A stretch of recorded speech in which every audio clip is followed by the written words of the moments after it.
This is World to Win, bringing you the latest news and analysis from a socialist perspective.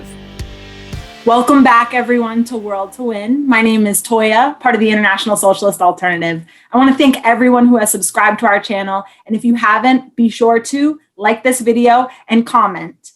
Make sure you share the video on all your social media so we can get everybody involved in this important discussion. Today, we are talking about the International Day for the Elimination of Violence Against Women, which is November 25th.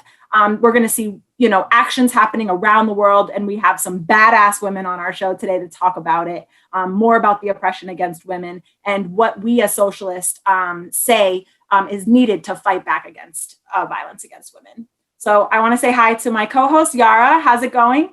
Hey, everything's good. I mean, this is a really important day and I'm really excited, as always, to talk about it. But I think specifically today, we have so much to talk about because I think it's connecting to huge movements that have been around the world for the past decade really, really strongly. And I know that personally, this is what got me into socialism. This is what made me a socialist. So I'm particularly excited about this episode today. And I'm also excited to introduce our first speaker today, who's Laura from the Socialist Party, which is the ISA in Ireland. And she's also one of the founding members of ROSA in Ireland, that is fighting against gender oppression. Hi, Laura, how are you doing? Hi, Yara, I'm very good. Hi to Toya as well. I think this is really exciting to speak about Ireland because Ireland, I think, has a very specific kind of fight that has been going on for a really long time now. And I think, we've seen mass movements that kind of managed to win tangible victories. And it's specifically in a country that was once considered to be extremely conservative and still has no separation of church and state at all. So I think before we go into those issues that I'm really, really excited to talk to you about, I wanted to put this all in kind of the context of 2020, which we have to do every single time. And we know that around the globe, when we talk about violence against women, the situation with COVID has caused a major rise in the problem and kind of not just highlighted it, but also intensified it. So I was wondering if you could tell us a little bit about the way that it's manifested in Ireland and generally around the world. Definitely, Yara. And thanks for the nice intro. I just, before I say anything, I just want to say how this is such a difficult issue. Even talking about it can be triggering for so many people. And we're all very conscious of that when we have this discussion today. And we just want to say that we stand with all the, everyone who survived different forms of gender violence. And, especially because we know that the state re-traumatizes victims in so many ways, the way the police treat them, the way the state treat them. And we think you're incredibly strong humans, and we stand with you.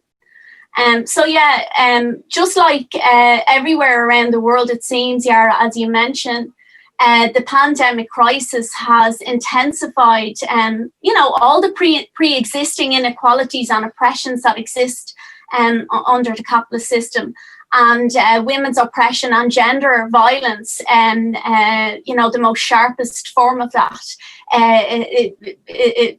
Unfortunately, that's also occurred.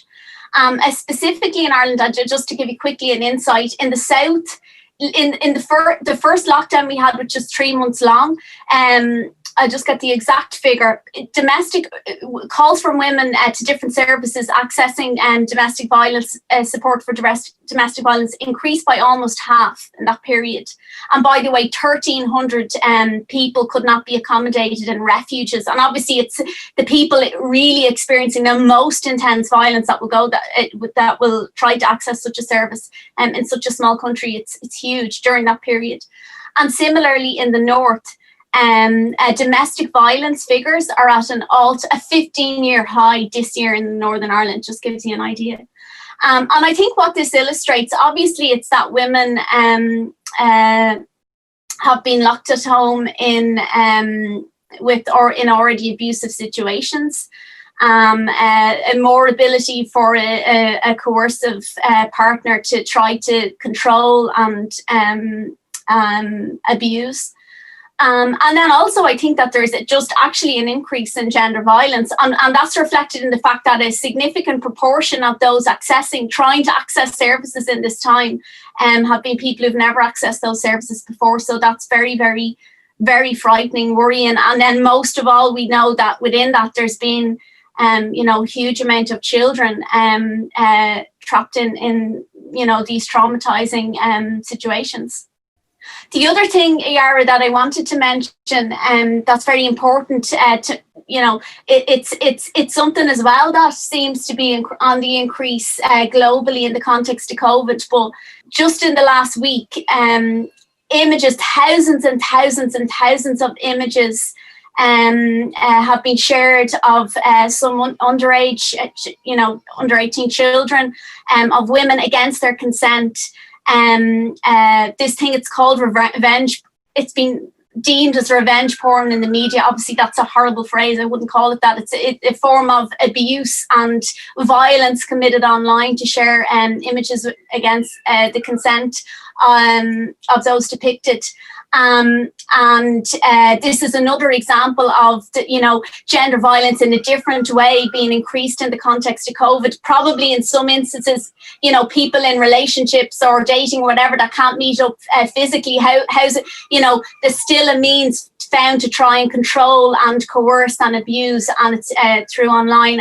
Specifically in Ireland now, young women are organising against this and saying that the law has to change to actually illegalize this. Imagine that it's not banned yet. So yeah, that's some of the context of how things have worsened, but also I suppose a positive that there's a beginning to be some organizing on these questions as well. Yeah, I heard of that, and it's absolutely abhorrent what's happening, and it's also it's crazy that it's not outlawed.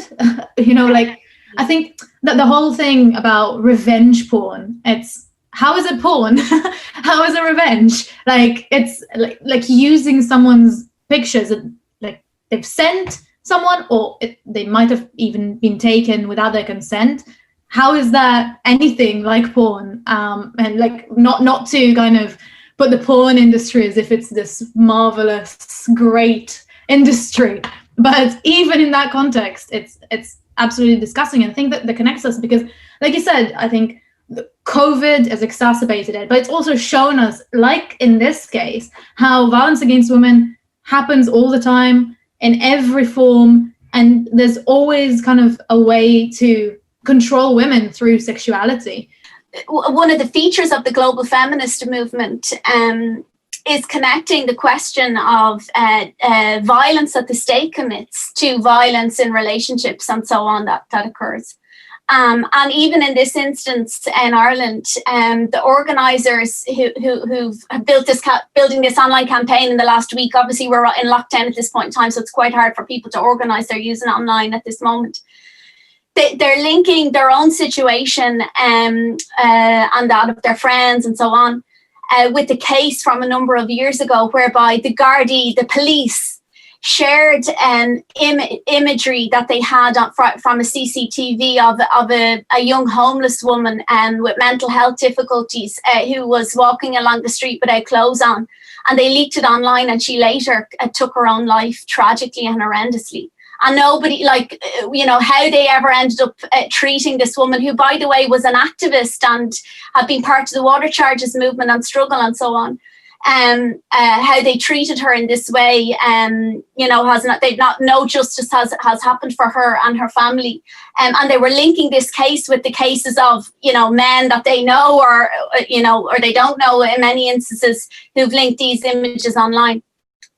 And I think that obviously Me Too, it's impossible to really overstate its significance, because what it did was it took all aspects of gender violence out of, behind closed doors or on the street, in the home, online, all the places that it happens in universities. But it took it out of the realm of, this is something that I have to suffer, that my mental health is hurt by, and I suffer in silence too. This is my story. this is, I'm a survivor, I'm stand with all the other survivors. Just the very act of just truth telling about how incredibly widespread all facets of gender violence is was incredibly empowering, and a sort of a prerequisite for the launching of a mass struggle on the streets, a collective struggle. You know, like what we saw in Chile. You know, this idea that the dance and song, powerful song that, you know, was spread and was done all over the world. There were great ones done here as well in Ireland. The idea the rapist is you, blaming the state for its own history of violence, its treatment of women, and putting it in a context, because actually what Me Too did was showed how incredibly you know, systemic, linked to the system, gender violence is in every single way, Aaron. Thank you so much, Laura. I mean, it's really important that we do talk about the Me Too movement because, you know, it has really taken the world by storm. And it's been going on almost 4 years now, which it's crazy to think about how long lasting it's been. But I want to pull us back a little bit and talk about something that women have been fighting for decades and decades, and that's the right to choose what happens to their bodies. I know here in the US, we're worried with the appointment of the new Supreme Court justices if we are going to lose the ability to choose, even though in many places that ability is just kind of being dangled. You know, you don't actually have access, even though technically you have the right. But you were a part of a huge campaign that was inspirational to women and men, to everyone around the world, where, you know, the working class in Ireland said enough is enough. Women should have a right to choose what happens to their body. Can you talk a little bit about the, you know, the campaign to repeal the Eighth Amendment, which, you know, stopped women from getting an abortion, and what the lasting effects of that have been? Yes, definitely, Toy. I'd love to. Thank you for asking about it. You know, this, what is an abortion ban except the state committing a violence against everyone who has an ability to get pregnant? It's rooted in deep-seated misogyny. And clearly, when it's the norm that the state can literally try to police what you can and can't do with your own, literally the only thing you actually own, your body as a, you know, working class person or whatever, or you should own, then of course that's a context in which women are, you know, will be objectified in extremis, and that's the context and ideology in which gender violence occurs. And violence against gender non-conforming people, and so on. And so, yeah, we had a huge victory in Ireland 2 years ago. We won the right to access, basically on request abortion up to 12 weeks for free through the health service, public health service. This is in a country, as Yara mentioned earlier, that there's, you know, huge entanglement of church and state, huge influence of the Catholic Church even today. You know, you only have to turn on the public radio to hear we call it the Angelus, the bells ringing for at certain times in the day linked to the church. Don't even know, can't even remember my Catholic teachings, thankfully, in primary school that we all got indoctrinated with. Vast majority of state primary schools linked to the Catholic Church, huge amount of secondaries and so on. And a sort of like weak capitalist state that relied on the church ideologically, linked them in terms of public services and so on. And in 1983, the anti-choicers, you know, campaigned and had huge influence in the political establishment, and basically got something incredible, which was an abortion ban written into the Constitution. And the abortion ban, Toya, was that you're basically equating a woman with a fetus. That was written in the Constitution, 1983, blocking then, you know, any right to bodily autonomy. And, you know, the only thing that meant that abortion stayed banned for so long was the fact that it was a safety valve that women had to we were traveling to access abortion. And obviously all campaigners have always pointed out that that was the most marginalized and oppressed, the poorest, poorest working class women, young women and so on, that didn't have that safety valve, were the ones worst affected by the 8. But in reality, working class people, tons of working class women traveled because they just, went into debt, did whatever they could because they had to, as you do when you need an abortion. We will get one if we want to get one, no matter what the state says, if we need to get one. So that was a pretty horrific context. And, 8 years, attitudes had changed. People, quietly, were totally against the status quo. But there wasn't a struggle, there wasn't a movement. And it was the death of Savita Halappanavar 8 years ago. Horrifically, as a young 32-year-old migrant from India, who was having an inevitable miscarriage and was denied an abortion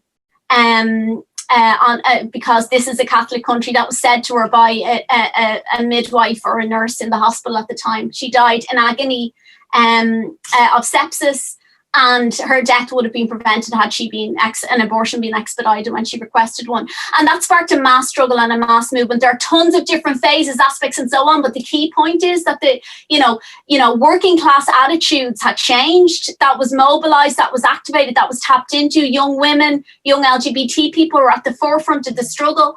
And specifically ROSA and the Socialist Feminist movement, ROSA, we played a big role in saying we have no faith in the backward political establishment, so we will fight to the end, and we will ensure that you bring in not just some change in the law, but not actual abortion, access to it. We use the abortion pills. These are empowering things. You can, have an abortion in your own home with very little medical assistance. You don't need it, we did illegal actions with the abortion pills to highlight no matter what you do legally, we're going to get abortions in Ireland now. And we were aiding women get abortions, aiding people who can get pregnant to get abortions, and they were just doing it. And that was part and parcel of the struggle. And that was one of the key reasons why they ended up having to agree to abortion on request up to 12 weeks with the pills and so on, which you can take up to 12 weeks. So just to say, this had a huge resonance in Irish society, the repeal movement. And it was, much obviously was on this crucial issue of bodily autonomy, but it also was on the question of, a rejection of the, all the horrors that the church-state nexus has inflicted on, to be honest, the poorest, most oppressed working class women the most, and children the most, the abuse, the forcing them to give up their children, the tragedies and horrors, and misery without end inflicted on the working class and poor in particular, is unreal. And it was a rejection of that and a saying that we want to break with this 100%. And then more recently, we had this government right now, a couple of months ago, trying to cut off, trying to seal off information and access to inquests into some of the scandals that the church and state have been involved in. And, a movement bursted up online to stop that, called Repeal the Seal, survivors of abuse in particular, leading that. And it did force a partial backtrack from the government, though had there been, not in the middle of lockdown, there would have been mass struggle and mass protest, because there's still this burning desire for a full separation of church and state. And that's also the context in which there's been, and ROSA has played a role in, organised some very significant demonstrations against gender violence and against the victim blaming and backward and misogynistic ideas that we see rooted in the state, shown in various court cases and so on over the recent period. Yeah, this movement is so inspirational, and it's always amazing to hear how, a country that I was shocked by this fact when I came to visit for the campaign a few years ago, that this is a country that didn't have contraception until 30 years ago. And that's such an amazing, not just the struggle, obviously, the fight back, the movement that developed is completely inspirational. And I think it's obviously clear the effect they had internationally as well, because we had a whole wave of fights in different countries all around the world for abortion rights, but also kind of the way that it signifies, like you say, the change in consciousness in the country, and especially of working class people, because it's very easy to dismiss it and say, working class people are backwards, and it's a middle class thing that we're going to change, and we can't change it without going to parliament. But this proves that not only are working class people way more progressive than a lot of these middle-class institutions give them the credit. But also that working-class people are the only people who can actually move it forward, because Parliament was not going to do it unless there was this big movement from the ground. And I wanted to ask, because you mentioned a little bit as well when we talked about how kind of the church and state are so connected, and there was this massive scandal with the mother and baby homes in Ireland recently, and I was wondering if you can tell us a little bit more about it and kind of why it's so crucial to the understanding of the situation that women experience in Ireland today. Thanks for asking, Yara. Yeah, so just to give you a little bit more information, concretely, there's been a commission of inquiry into a case you wouldn't believe. You know, one cannot even contemplate the heinous nature of the Catholic Church-state nexus and the abuse it presided over on the most vulnerable in this state. There's no amount of adjectives to describe its horror, to be honest. And specifically in a place called Tuam in Galway, nearly 800 remains of nearly 800 babies found in a septic tank there. This was a place where women who were pregnant, girls who were pregnant, and weren't married, no doubt some will be through abuse and so on, without question, were shipped off to these institutions run by the Catholic Church and called mother and baby homes. But they were, in fact, a lot of these places, including the laundries, the women were incarcerated there. And it was really women from poor and working class backgrounds that ended up there, Yara, overwhelmingly, or probably even exclusively. And they actually worked for free. They did, huge amount of laundry and so on, often with state contracts. Like, this is one of the things that the government and the whole political establishment don't really want exposed, even now, to really go in and dig into the degree to which the state was complicit in all of these, incredible atrocities. And it's like an inquiry as to how did the remains of so many babies and, infant children end up buried in a septic tank there. So this was in a commission inquiry into the same, and then an attempt very quickly during lockdown by the government, and headed by a Green Party minister, by the way, to basically, seal off the information, including even to survivors of mother and baby homes themselves. I think the reaction of the majority of women, of working class people, any decent people, was just incredulous that the government would try and do this. But you do have to ask the question why, and this is the answer. It's the degree to which the whole political establishment is so up to very, very recently. I mean, the last Magdalen laundry closed in the 1990s, Yara, it's a very, there's people my age who are the children of women who experience this in reality. They didn't want to show the degree to which the state is complicit, and their own parties and so on are complicit, and they attempted to block off the information that was going to come out of the inquiry. So yes, it was partially reversed, though there's still lots of issues with it. But the uproar and outcry was like a tsunami, in reality.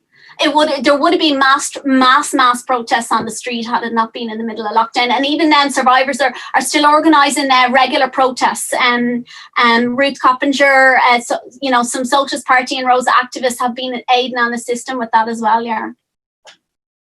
I mean, hearing stories like that, Laura, it's absolutely insane that this happened, so recent in our history, and even happened at all. And you've described throughout the show today different types of violence against women, whether it's not allowing them to, healthcare that they need, as you described the woman who, if she had had an abortion, she would have lived, or these types of homes, being in lockdown and abusive relationships. And later on in the show, we'll talk about other types of violence against women in different parts of the world. But I was wondering if you could just talk about what your vision is. How do you see our society and what's needed to end gender violence? One of the features of the since the outbreak of Me Too, obviously I mentioned so many different ways in which women are abused, or gender violence against gender non-conforming people, intense violence against the trans community and so on happens, in so many different arenas and walks of life, and in reality in every arena and walk of life. But one of the places where we've seen some, particular struggles and movements is in the arena of workplace, because we know workplace harassment is endemic, be it from a sleazy boss, or from customers, if you're in the service industry, from fellow employees, especially if you have a dodgy company that doesn't take these issues seriously, and you don't have a strong union movement and so on to push that issue. And I mention that because, if you like, it's why has that been an arena of struggle? One of the reasons is it's a place where you're there, women workers, young LGBT workers and so on, young workers of colour, because also racism at work has been challenged in a similar way as well, very importantly, are there with their colleagues who are experiencing the same thing, and it's just so natural and obvious that you will come together and begin to organise. Dignity at work, the question of dignity at work, it's about paying conditions, but it has to be also 100% and inextricably having the right to a sexual harassment-free workplace. And I mention that because the whole question of struggle, we're socialist feminists, and what do we mean by that? Well, a key aspect of socialist feminism is the importance of struggle. If you think of gender violence, it is, and every form of it, from street harassment to, the most intense gender violence of male violence that takes the life of a woman. Or a gender non-conforming person, and every aspect of it, it's about crushing your confidence, crushing your trying to wreck your mental health, trying to coerce and silence you and make you invisible, and in the worst way to take away, in the most extreme cases, to take away our freedom and our lives. And what's the most powerful answer to that is to do the direct opposite, to come out on the streets and struggle alongside those who stand in solidarity with us, on this issue, on this question. Obviously, first and foremost, survivors and those who experience gender violence at the coalface, but also seeking to build, because, for me, you will always have gender violence if you have inequality and oppression. It flows from that inequality that exists, and it is absolutely impossible to envision a world free from violence, including interpersonal violence, when you have the reality of capitalism, the polarization of wealth that creates an elite, that creates poverty and want. And, there's concrete things you can say that, a recent thing, someone in Ireland is in the media in a really good way who works in homelessness service said, I've never met a woman who's homeless who has not been raped. It's cruel to hear, but that is the reality of the most poorest and oppressed experience this often in the most intense ways. So we know it's something that happens at every level of society, and we fight against it in every level of society. But in a world in which inequality and oppression and if you like, the system has an elite, it needs division. It can't. The biggest fear that the system has and the ruling class has is a united movement of working class, all the exploited, all the poor and oppressed of this world. And so it actually needs to create that division. It needs to concretely capitalism gains very, in a very real and material way from women's oppression, including from the billions euro of unpaid care work that women do, which is all around the world every year. Oxfam, it's a useful thing that they denote this. It's worth billions of euro for the system. It's ingrained in it. And in that context, you will not end gender violence when you have that inequality, that division, that class division, sexism. And for us, so therefore we, as socialist feminists, we want to, as well as building a movement to challenge gender violence everywhere that it happens, to build a collective struggle, that empowerment, challenging the state, which is a big part of this. We know how complicit the state are because of how they treat victims of violence, but also the violence that the state itself carries out. By the way, you look at any country figures for police and army, men who work in reality in police and army are more likely to carry domestic violence, showing the sort of macho ideas and so on that is necessary for capitalism and maintaining that coercion and that coercive state. And so we want a movement of solidarity to bring together all the exploited and oppressed, or the vast majority of them, to change the system. And the exploited and oppressed all have a vested interest in doing that. And yes, within the broad working class, and even in the broad working class movement, is there sexist ideas? Yes, there is. But one of the things about the world today, you look at the places that are flashpoints for working class struggle. You look at women workers, for example, are in way overrepresented in all the key frontline workplaces in COVID, for example. So key potentially flashpoints of struggle.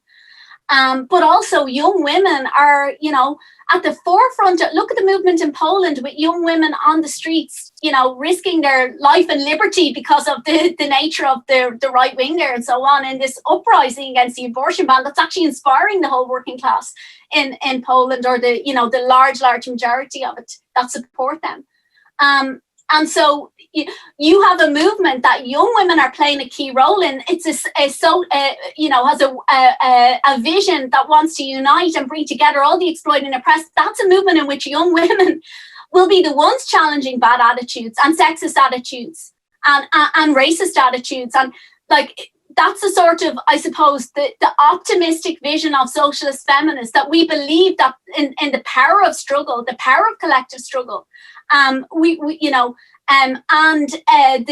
the potential for solidarity, and the sort of implacable opposition to the capitalist system, and any strand of feminism that accommodates itself to it, to be honest, because they will never ever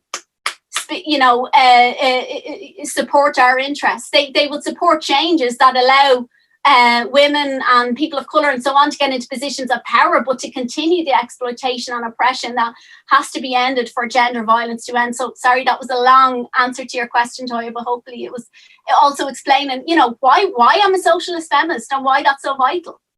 Thank you, Laura. I think this is a really, really good answer, because it shows that it's not only, a personal thing that we chose to be socialists and also feminists, that feminism is inherent to socialism and socialism is inherent to feminism. And I think also around the world, like you've illustrated, so many people are drawing these conclusions, and the people on the streets are saying, yes, this is to do with the state, this is to do with capitalism, and we're fighting not just the patriarchy, but we're fighting what caused it, which is private property, the state, and capitalism in its current form. So thank you so much. And by the way, I just want to say that I love your earrings. They're perfect. So that's great. And really nice to have you on the show, and hopefully see you soon. Thank you so much, Yara and Toya. Yeah, this was really, really interesting and really great. But I want to move to another part of the world now. We have a pre-recorded interview with Maria Clara from Brazil, who's going to tell us a little bit about the movements in Latin America right now. I'm excited to hear about this, especially the one in Chile.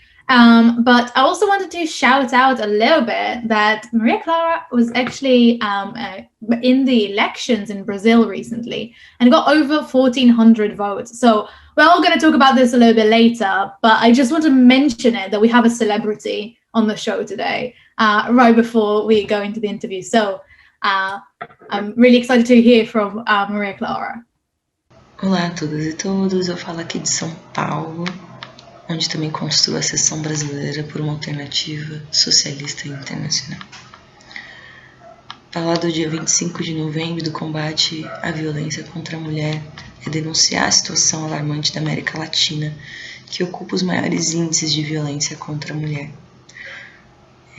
Segundo o último relatório da ONU, a América Latina é a região mais letal para as mulheres viverem, né? E se a gente pensar que na pandemia isso se agrava por conta dos governos capitalistas não trazerem saídas, apenas escancararam ainda mais a desigualdade social, a gente pode dizer que isso afetou ainda mais as mulheres, a classe trabalhadora, sobretudo as mulheres negras e mulheres indígenas. Os dados do relatório da ONU Mulheres mostrou que a cada um dia na América Latina morrem 9 mulheres no seu índice, sendo que os países com mais taxa de violência são Guatemala, El Salvador e Nicarágua. O Brasil, a Costa Rica e a Argentina ocupam um índice um pouco menor de 3 mortes por dia, mas ainda alto se comparado a outros lugares do mundo. Se a gente pensar que o México, que estava fora do relatório, tem as suas próprias estatísticas nacionais, expressa que 10 mulheres são assassinadas por dia, vítimas do feminicídio. E existe também uma alta impunidade, né, desses casos. Na Colômbia, o índice de impunidade é altíssimo, chegando a 96% de casos impunes, mesmo depois de terem sido denunciados. Isso mostra pra gente, né, e expressa um pouco do que nos últimos períodos tem sido a luta das mulheres da América Latina, né, que é uma explosão de denúncia desses casos de violência. Né, acho que desde o Ni Una Menos, né, os casos que tornaram mais forte e mais internacionais o movimento das mulheres, a gente vem denunciando isso. Um pouco antes de a pandemia ser decretada, o estado de pandemia nos países da América Latina, a gente fez um 8 de março, bastante alinhado com a denúncia, né, no combate à violência contra as mulheres, que construiu atos expressivos em todos os países, em muitos países com governos de extrema direita. Logo depois a gente teve, entramos num período de pandemia decretada e isso deu uma esfriada nas lutas. Embora ainda assim as mulheres tenham ocupado os espaços de luta e tenham expressado esse crescimento do movimento feminista em vários dessa ordem, né? Mesmo na pandemia. Mesmo na pandemia a gente teve no Brasil, por exemplo, manifestações espontâneas que denunciaram um caso absurdo, né, de um julgamento online que foi para as redes sociais e que mostrou um advogado do violador, né, humilhando a vítima e depois ainda assim conseguiram inocentar esse violador mesmo com todas as provas. Mesmo na Argentina a gente tem uma situação bastante empolgante e recente. No dia 17 de novembro o presidente da Argentina, Fernandes, colocou e apresentou finalmente um projeto de lei que garante a descriminalização e a legalização do aborto, o aborto como uma política pública de saúde. E, por outro lado, a gente também teve o momento das eleições. O fato de terem mantido as eleições, né, também trouxe expressões dessa luta das mulheres, do crescimento que a pauta das mulheres tem colocado, e sobretudo para as mulheres, inclusive para o feminismo socialista, né? No Brasil, a gente teve acabamos de sair de alguns do primeiro turno das eleições, e algumas cidades ainda estão no segundo turno, mas a eleição para vereadores mostrou com grande expressividade como a esquerda tem apresentado o nome de mulheres trans, mulheres negras, né? E na cidade de São Paulo, por exemplo, a gente triplicou a nossa bancada e conseguimos, dentre elas a maioria, né, são de mulheres negras, intersexo, trans, né, mulheres que expressam também muitas das pautas de opressões e que se colocam como socialistas, como de esquerda. Na Bolívia teve um caso mais simbólico, que é da ex-prefeita de Vinto, a Patrícia, que foi o ano passado arrastada pela cidade, humilhada pela extrema-direita, e que nesse ano foi eleita, né, senadora com uma votação bastante expressiva. Isso só mostra que a gente tem no processo da luta das mulheres uma denúncia direta com o setor da extrema-direita e uma capacidade de responder a isso. Eu preciso, nesse momento, unificar as lutas, denunciar como a América Latina tem sentido a violência contra a mulher e os seus altos índices, e conseguir construir uma alternativa nossa, uma alternativa feminista, socialista e que supera a opressão e a exploração. Obrigada, camaradas. Okay, so this has been a great show we've had so far. I want to welcome Ellen, who is a member of the International Socialist Alternative in Sweden, part of our International Women's Bureau. So thank you for joining us. I was wondering if you could start off by just telling us the situation around gender violence we're seeing today. Thank you for having me here. And the situation that we see is extremely serious. Women activists around the world are ringing the alarm bell and warning about that decades of progress is being lost now. And this is because the pandemic has triggered a spectrum of crises that all work together and that all strike at women workers in particular. And we know, of course, that the UN stated even before the pandemic that 1 in 3 women in the world experience physical or sexual violence, mostly through their partner. And last year, 2019, 1 in 5 women were subjected to violence by a partner, former partner, or someone in their family. And this happened during only 1 year's time. And gender violence is institutionalized in the capitalistic gender oppressing society. And it's a violence that has been normalized and that constantly works to maintain the oppression of women. I would like to give 2 local examples, if possible. Rape is, as we know, the heart of this violence. And in the area where I live, 7% of girls aged 15 to 16 stated that they have been themselves forced into sex or have been raped.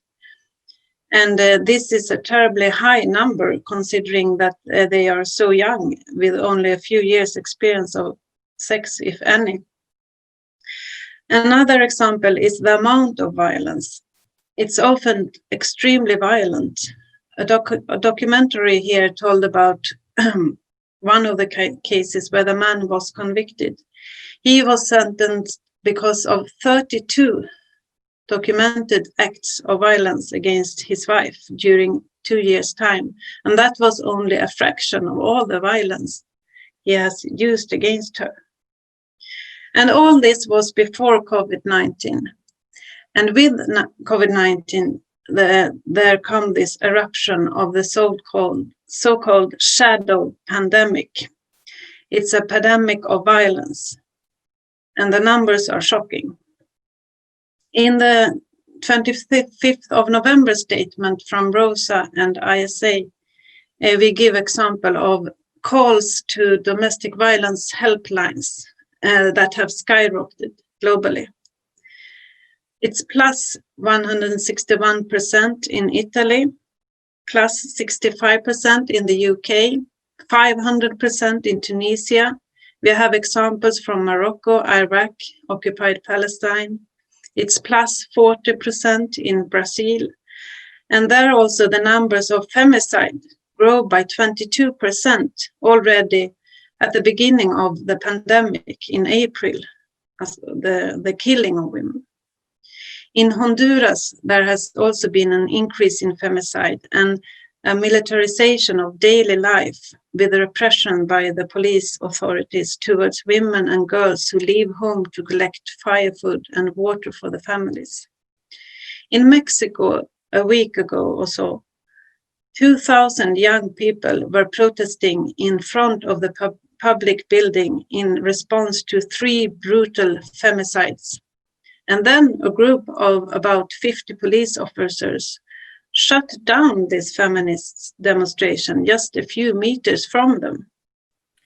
Some of those examples that you've given are outrageous. And I mean, we've talked today about how during COVID, we've seen this uptick and we've seen women fighting back. So, oftentimes the theme on our show is that working class fight back is actually necessary to make change. Can you talk a little bit more about that? Yeah, that's exactly what I think, what we see now. It's like a huge confrontation between, on the one hand, the emergent militant international women's movement that has been going on for several years, about 7 years, where you no longer accept the violence. And that is the one factor and on the other factor is the drastic reversal of the situation.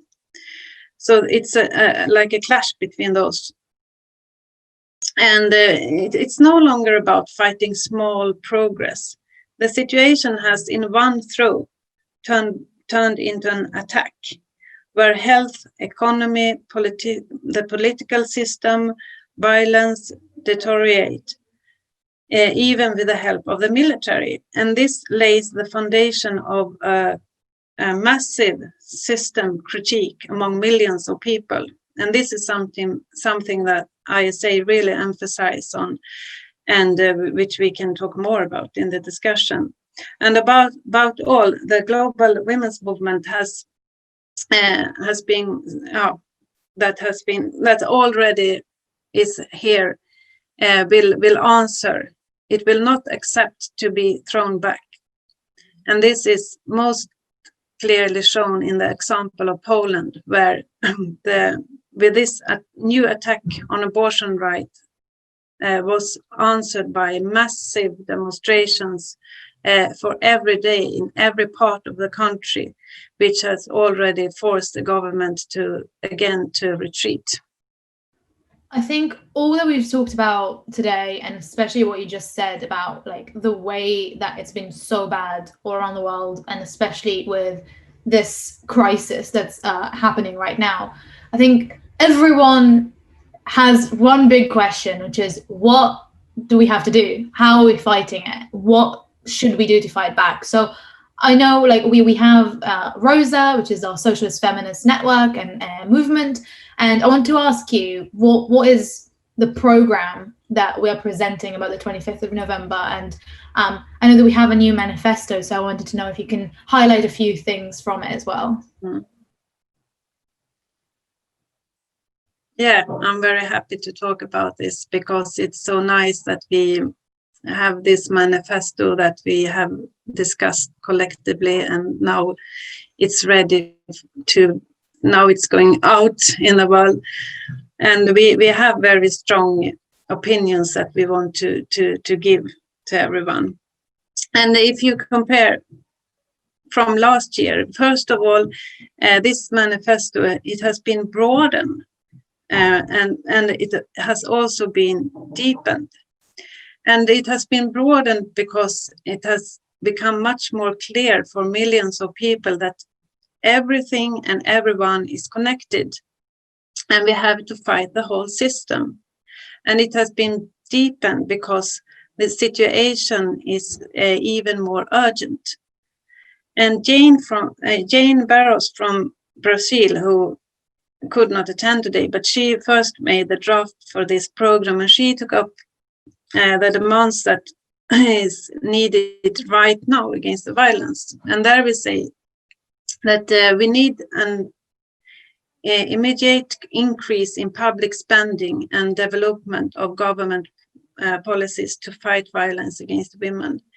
This should include the construction of shelters, network for women and children in situation of violence, and specialized domestic violence and sexual violence services available locally to everyone who needs them.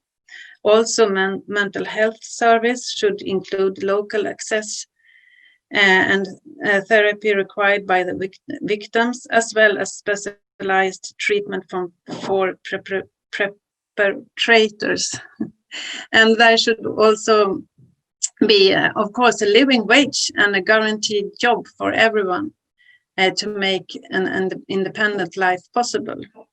And then we also stress the demands that are necessary to fight the virus.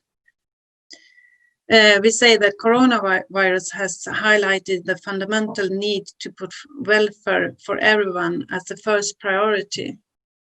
And we need to seize the wealth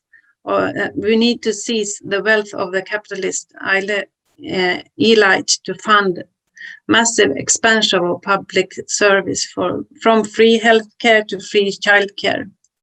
We call for an end of harmful capitalist methods of production that creates diseases and hunger, and build a common-owned agriculture in harmony with nature. We also say that workers must have safe workplaces against the spread of the infections, against sexual harassments, and against stress.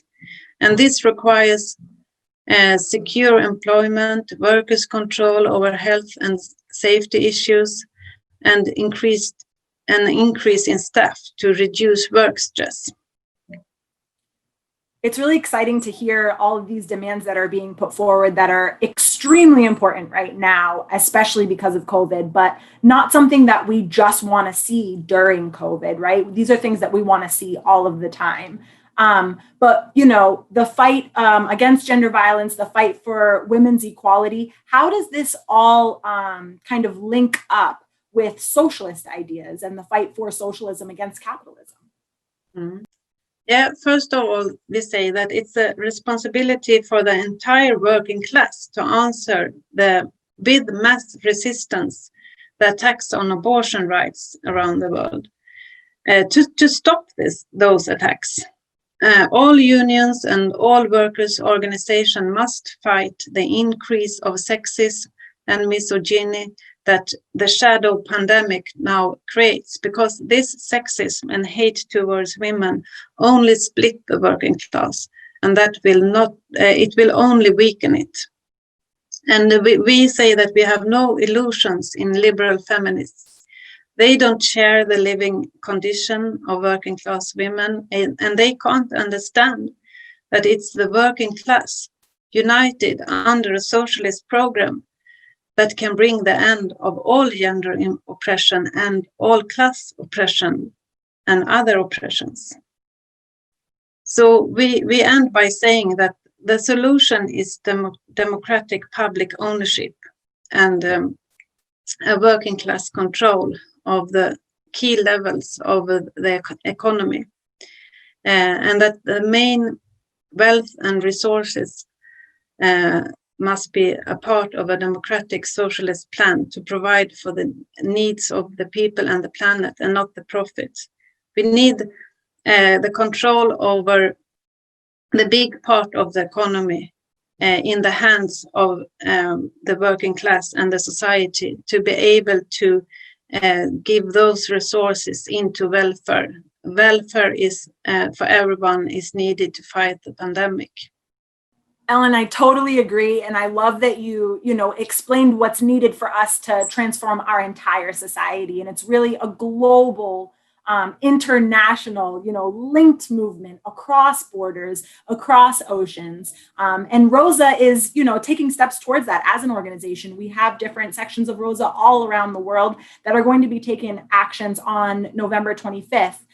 So what are some of these actions that are going to be taking place, and what can people do to participate in this International Day, commemorating the end or attempting to end violence against women?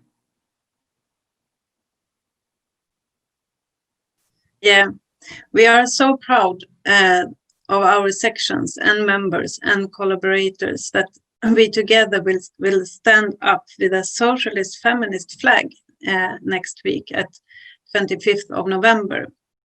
And the first thing we want to say is that we stand for the right to fight It doesn't matter if it's quarantine times or other obstacles, we are never quiet.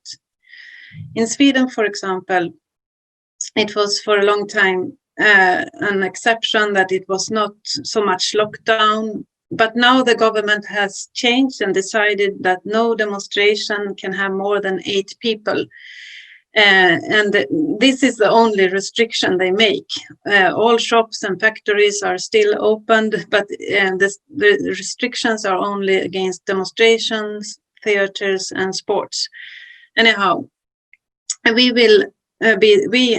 party will be the first organization that organize a demonstration during this new law at 25th of November.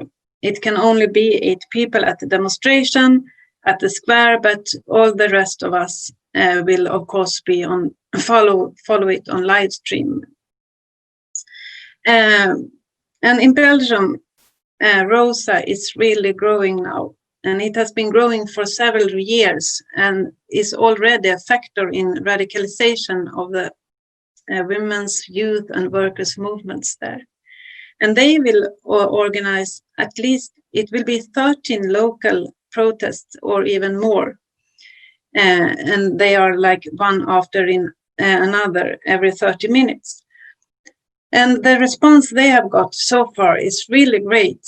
And in several cities, the protest will be organized by people that the comrades has not met before, young people. And it's very exciting, and ROSA will definitely be growing out of this.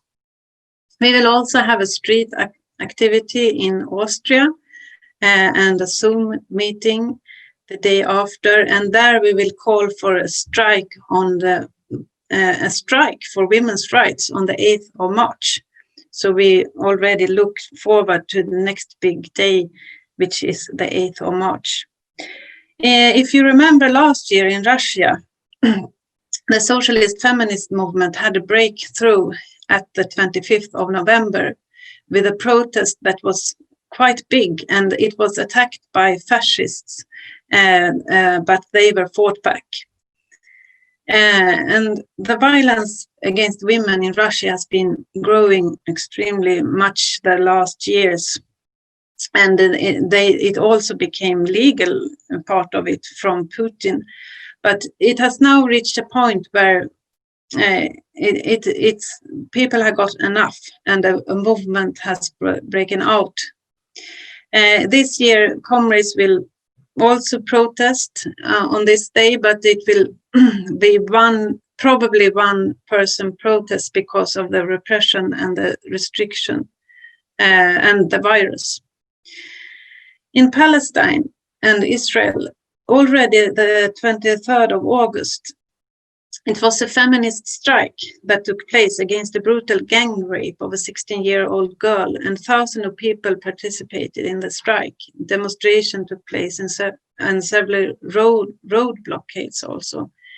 And already yesterday, we had a good meeting and a very good activity in Haifa, preparing for a demonstration that will happen 25th of November. It's a quite big demonstration in Haifa, where we will have a speaker together with other women's organizations. It's allowed to have demonstrations there now. And in Cyprus, we are participating in a network against violence against women. And from the 20th of November and 3 days, we are involved in other demonstrations on this item, theaters, and also meetings. In South Africa, it will not be a demonstration directly against the gender violence, but there will be a big demonstration for dairy workers that day as part of an ongoing strike. And ISA will bring up Socialist Feminist slogan in this demonstration with posters and speeches, and we will have the ISA statement as a pamphlet to sell. And Mexico is also a very important country, but there is one of our fastest growing groups, which started for quite a few number of people, but is, as I said, growing. And it's important because, as you understand, women's struggle is the driving force in the radicalization in the whole country, with a mega demonstration at the 8th of March this year. And we will have a protest there also. And the comrades in Tunisia, they will organize a socialist feminist meeting at the university. So comrades are active on one way or another in all sections this day. It's a very important day for us. Not at least in Ireland, which Laura told us all plans about. Even if you can't make a big demonstration, then you can make a smaller protest. But it's extremely important to bring out the socialist feminist answer in this extremely urgent situation, which is put so much burden on women's workers' shoulders. And it's important that also from Germany this day, 25th of November, a new section of ROSA will be found. And all our comrades around the world, we need to keep as much contact as possible in this period. Internationalism is the most important gear we have. And we need each other in this crisis to be able to hold out. And we will make it, because we have a socialist and bright perspective, a perspective for the future. Thank you so much, Elaine. And I think it's really, really good to hear about so many places around the world where we're active and actively going to do something for the 25th of November. So it's only a couple of days from now. So make sure that you look in the description box. We have a list of every place and every activity that we're going to have for this important day. And hopefully you'll be able to join us either online or physically. So they'll be really, really good. And thank you, Ellen, for being here, telling us all about this and kind of bringing the perspective of ROSA and the ISA into this discussion. Thank you. And of course, don't forget to join ROSA and join the ISA, not just going to our activities, but also being a crucial part of our organization. And before we go, I just want to go to the best part of every World to Win, which is the shout out of the week. So today we have a lot of things to shout out about because it's been a busy week. So first of all, we talked a little bit about the Brazilian elections because we were so lucky to have Maria Clara with us today. But, you know, the LSR, which is ISA in Brazil, stood candidates in local elections last Sunday. And they had an especially big campaign in Sao Paulo and Natal with Maria Clara, who we've heard from, and also Victor Varela, who was standing. And they got over 1,000 votes in each of these elections. So it's a really, really good result considering these are like proper socialist activists fighting and standing in these elections. So our comrades stood as part of the PSOL, which is the Broad Left Party in Brazil. And I also want to give a special shout out to Guilherme Boulos, who got into the second round of the Sao Paulo mayoral elections. And, you know, this is historical. Like, this is just an historic achievement that our comrades were part of this campaign, and they're going to fight really, really hard to get him to win in the second round as well. Hopefully, fingers crossed. And then we also have a really exciting shout out from South Africa. So our South African comrades have launched the new website that has really good mobile view, so you can just go on your phone and take a look now. It's socialist.org.za. So really, really exciting. And the workers in Socialist Party in South Africa are going to be really grateful if you go check out their website. There's going to be really interesting articles there as well. And if you want to hear more about our comrades in South Africa, we actually have a couple of episodes of this show that featured them. So I'm sure it's going to be linked in the description as well. And if not, you can check episode 4 and episode 16. And that's it for today. Obviously, make sure that you subscribe to our channel and click the bell so you're notified when we go live every week. on Sunday. You know the time, you are watching it now. And also join the ISA. Just go to internationalsocialist.net and hope to see you next week. Bye-bye. This is World to Win. Every Sunday, we broadcast with speakers from across the globe, bringing you the latest news and analysis on the fast-moving global events from a socialist perspective. Subscribe to the International Socialist Alternatives YouTube page and click the bell to get notified when we go live for a new episode. Like us on Facebook and follow us on Instagram because there's a lot to do and we have a world to win. When we fight! When we fight! When we fight! Solidarity!